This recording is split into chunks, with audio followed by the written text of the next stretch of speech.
Welcome to IronPoint. Grab a gun. You're going in first.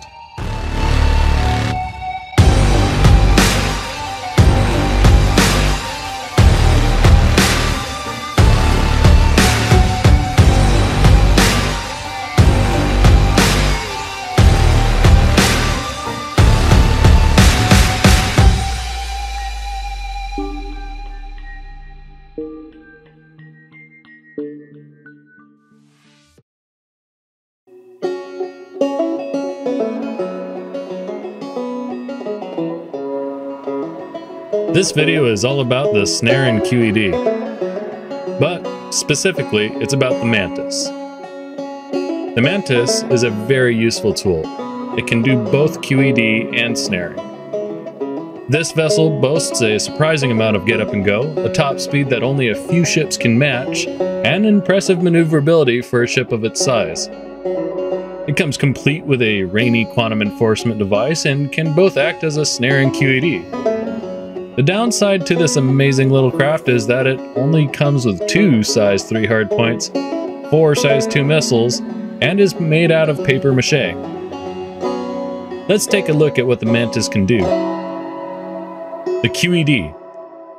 The quantum enforcement device is a shared function between the Mantis, Cutlass Blue, and Scorpius Antares.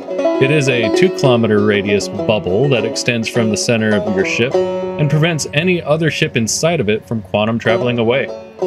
The QED is activated on the right-hand side of the Mantis, but only after you've turned on the system to begin with. The QED has no charge time and no cooldown time, so it's a very quick and easy to use system that's excellent in a pinch. The Snare. The Snare is what sets the Mantis apart from the Blue and the Antares. The Snare is a 20-kilometer radius bubble that extends from your ship and will rip passerbys out of quantum travel and back into real space. The Snare is activated on the left side of your MFDs, but it has a 30-second charge time and a 2-minute cooldown, so try your best to not accidentally turn off your Snare when you need it, because it will be another 2.5 minutes before you're able to turn it back on. Also keep in mind that while you're charging your Snare, that your signatures will be going through the roof.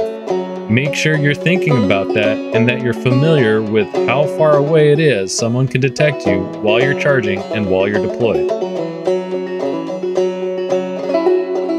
How do I use the Mantis? A 20-kilometer radius bubble sounds big, but at the scales of Stanton and now Pyro, it's actually pretty darn small.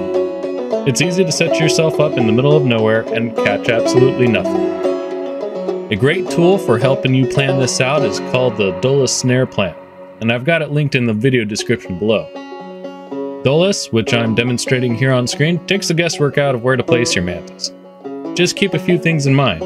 Each planetary system has a comma ray zone around it that you do not want to be caught in with an active Mantis. That the numbers are very important and you need to be as close to perfect as possible when you go to set up your Mantis. And lastly, while you're traveling to your setup location, be quick on the trigger to get yourself out of quantum drive.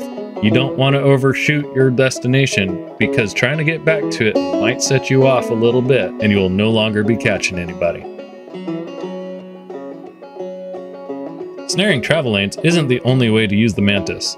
It also doubles as an excellent ambush vessel, so long as you're remaining out of sight and out of mind. A good practice that I use is to have the Mantis hovering 30 or 40 kilometers away from a location and have somebody on the ground scouting out for me. Typically, I'm able to intercept that target long before they ever break atmo and even get the chance to jump away. There is one last thing that you need to know about the Mantis, and that's that there exists an additional invisible 30-kilometer bubble.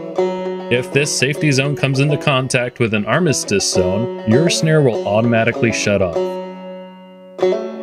I hope this video has been useful for you. The Snare and QED functions are invaluable tools for pirates and Star Citizen. So go grab a Cutlass Blue, a Scorpius Antares, or better yet a Mantis, build your own strategy, and remember, only leave bare metal.